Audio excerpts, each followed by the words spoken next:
पति अपनी पत्नी को लेकर आया। इसलिए नहीं लाया कि उसे प्यार करता है, इसलिए लाया कि खुद तो अपनी लुगाई को कुछ कह नहीं पाता, मुझसे कहलवाना चाहता है।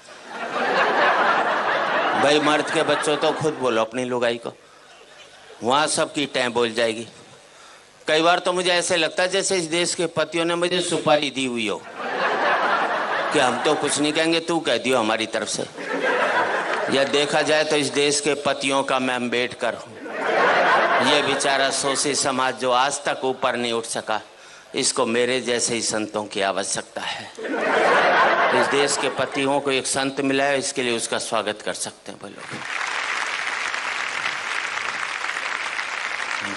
पत्नी नहीं देखे बस इस हिसाब से ताली बजाओ।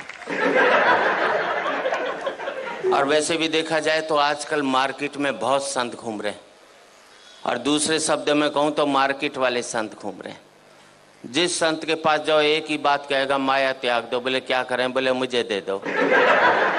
हर एक चाहता है वो तो करोड़पति बन जाए और आप बाबा जी बन जाओ। लेकिन मैं इतना ही कहना चाहता हूँ, अभी मैं अमेरिका गया, मैंने वहाँ देखा पति पत्नी बहुत प्यार करते हैं।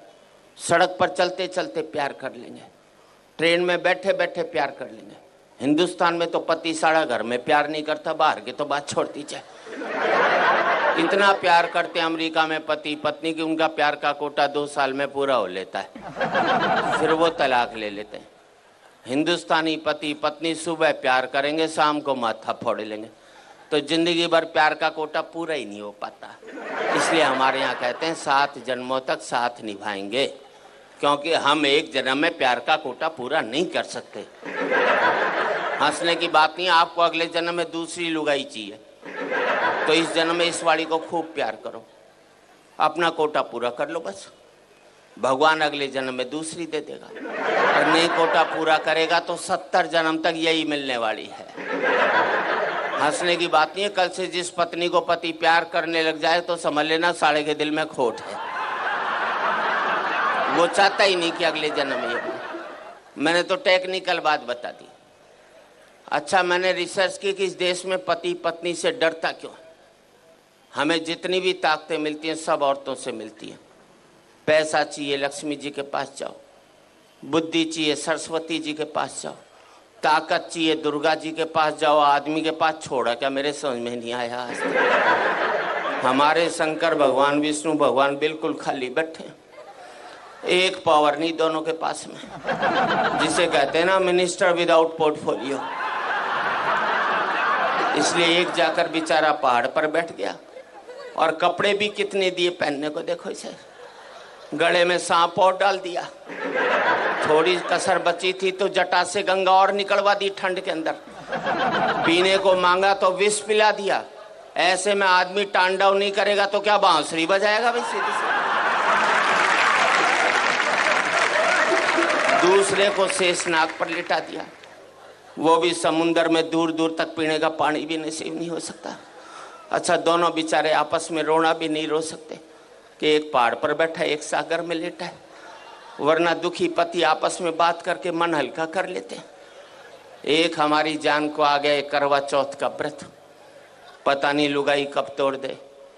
इधर व्रत टूटा उधर पति साफ, क्योंकि पति की जिंदगी के लिए रखा जाता है।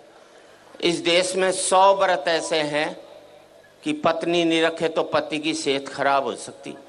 एक व्रतशाला ऐसा नहीं बनाया जो पति नहीं रखे तो लुगाई के जुकाम भी हो जाए। तो हम तो बल्ला भी नहीं निकाल सकते। अभी करवा चौथ को घराड़ी बोली सोने का सेट दिला, मैंने कहा मैं तो नहीं दिलाता। बोले व्रत तोड़ू के? अंदर से रोटी ले आई, बोले ला रहा है कि अभी खाऊं? मैंने प्राण जाएंगे ले आया। विदेशों में करवा चौथ के व्रत होते नहीं, इसलिए वहाँ तलाक हो जाते। अभी मैंने ब्याह की 25वीं वर्षगांठ मनाई, अमेरिका में होता तो 25वीं लुगाई की मना रहा होता, करवा चौथ नहीं होता ना वहाँ। हमारे यहाँ पति पत्नी तो रेल की पटरी की तरह, मिलो मत साथ जरूर चलना पड़ेगा।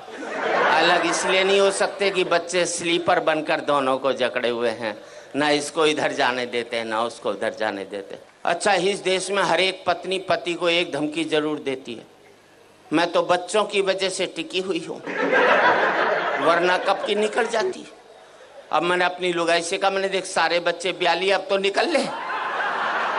बोले ना जरा पोते का ब्याह और देख लो, उसने कभी नहीं निकलना। और मैं आप सबसे एक ही बात कहना चाहता हूं, जिन परिवारों ने ये बच्चों के स्लीपर मजबूत रख लिए वो पति पत्नी इकट्ठे रह गए, जिनके ये स्लीपर कमजोर हो गए वो पति पत्नी भी अलग रह गए।